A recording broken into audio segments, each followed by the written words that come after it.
chapter 2, just a small section. So why not ask? Oh, that you would bless me indeed. You're at a spiritual retreat in the mountains with others who want to experience a fuller Christian life. For the duration of the retreat, everyone has been matched with a mentor. Yours is in his 70s, and he's been touching lives for God longer than you've been alive. On the way to the showers the first morning, you walk past his room. His door is ajar, and he has just knelt down to pray. You can't resist. How exactly does a giant of the faith begin his prayers, you wonder?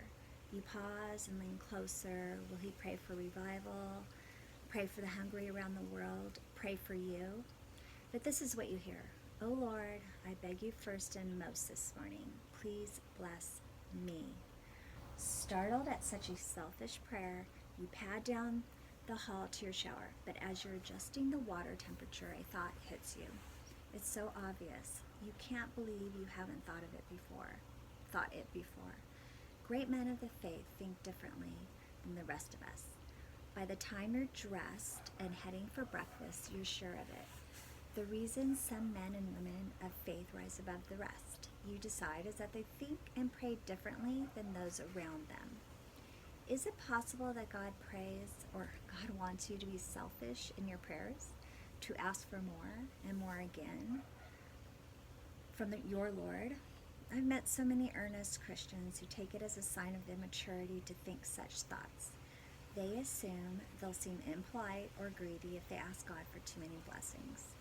Maybe you think that. If you do, I want to show you that such a prayer is not the self-centered act it might appear, but a supremely spiritual one, and exactly the kind of request your Father longs to hear.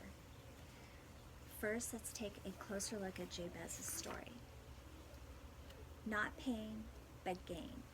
As far as we can tell, Jabez lived in southern Israel after the conquest of Canaan and during the time of the Judges. He was born into the tribe of Judah and eventually became the notable head of the clan. Yet his story really begins with his name.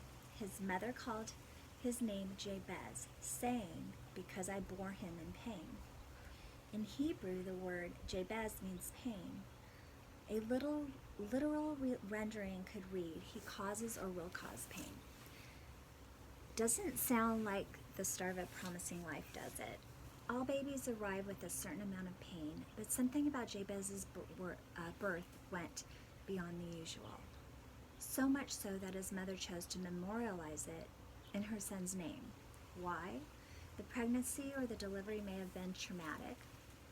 Perhaps the baby was born breech, or perhaps the mother's pain was emotional. Maybe the child's father abandoned her during the pregnancy. Maybe he had died. Maybe the family had fallen into such financial straits that the prospect of another mouth to feed brought only fear and worry. Only God knows for sure what caused the pain of this anguished mother. Not that it made much difference to young Jabez. He grew up with a name any boy would love to hate.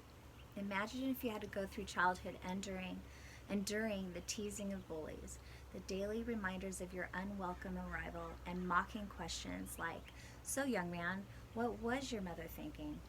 Yet by far the heaviest burden of Jabez's name was how it defined his future.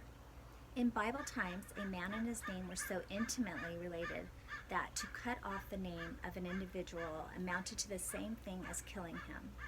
A name was often taken as a wish for or prophecy about the child's future.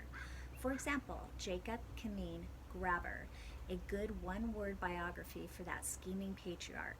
Naomi and her husband named their two sons Mahlon and Chilion, translation, puny and pining, and that was exactly what they were. Both of them died in early adulthood. Solomon means peace, and sure enough, he became the first king of Israel to reign without going to war. A name that meant pain didn't bode well for Jabez's future.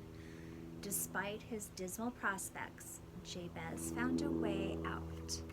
He had grown up hearing about the God of Israel who had freed his forefathers from slavery, rescued them from powerful enemies, and established them in a land of plenty.